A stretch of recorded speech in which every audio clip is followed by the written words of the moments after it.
Okay, we're now joined by Kyle Larson and today's runner-up, Kevin Harvick. If you have a question for either one of these gentlemen, go ahead and raise your hand. We're going to start off with Kyle. If you could walk us through, I know you had quite a run to go in today, a disappointing finish. Walk us through that final restart from your perspective, please. You're on mute, my friend.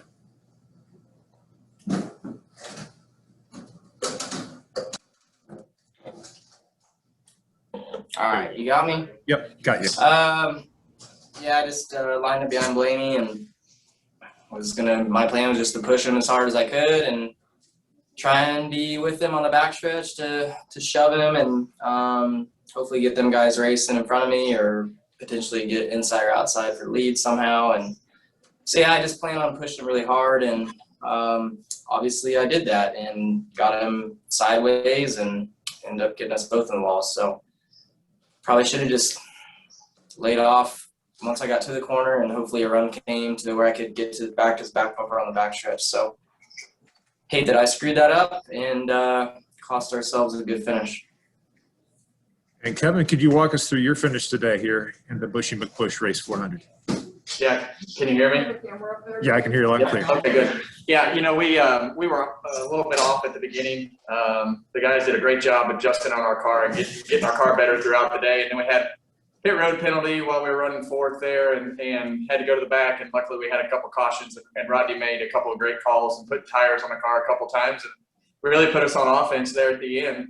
And we're able to get a couple good restarts and come out with a good finish. Well, we're going to open the floor for questions, and we're going to start with Bob Pockris. Go ahead, the question, Bob. Yeah, this is for Kevin. Obviously, NASCAR kind of waited for that tire that was in the infield for probably 10 or 15 laps before throwing the caution. They waited for the green flag cycle to kind of flush out. I mean, is that okay? I mean, are drivers like, okay, rather than having a bunch of cars lap down to kind of wait if they feel like they can? Yeah, I haven't seen it, so I don't really know exactly the scenario there. Okay, and for Kyle, I mean, did you feel good going into those final restarts, or once you lost the lead, did you feel like it was going to be tough to come back to win? Well, yeah, I mean, nobody got to the lead from the second row, so I knew I was in trouble. And like I said, I just wanted to do a good job to keep Ryan side by side with Kyle and maybe get them racing and punch a big hole for me to get a run somehow.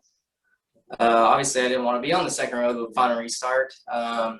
You know, I had Brad lined up behind me the one before, and he wasn't able to get to my back bumper. He had to, protect from the guys behind him, trying to pull out a line. So just got our lanes slowed up, and yeah, so just didn't work out.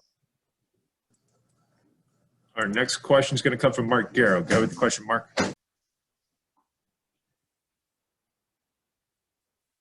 Last year went, how frustrating has these opening 11 races been for you? And is today's run and the aggression that your team showed kind of a sign of things to come, that you're building on something that will eventually lead to victory lane this year? I mean, we always want to win. You never know how the year's going to start. I think we've done a good job with everything that we have, except for a couple weeks where we had some bad luck with flat tires. But you know, some years start out good and you go like gangbusters, and some years they don't start out good and you have to figure it out. So that's just part of the game. I've been around this for a long time, and you know, you just keep grinding away and you know, hopefully eventually you pick it up, and if you don't, you start over the next year.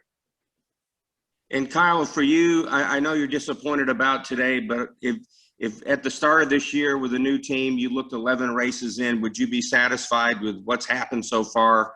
Obviously, you've been to victory lane, but what about your opening 11 races, and how do you feel about them? Yeah, I mean, it's great.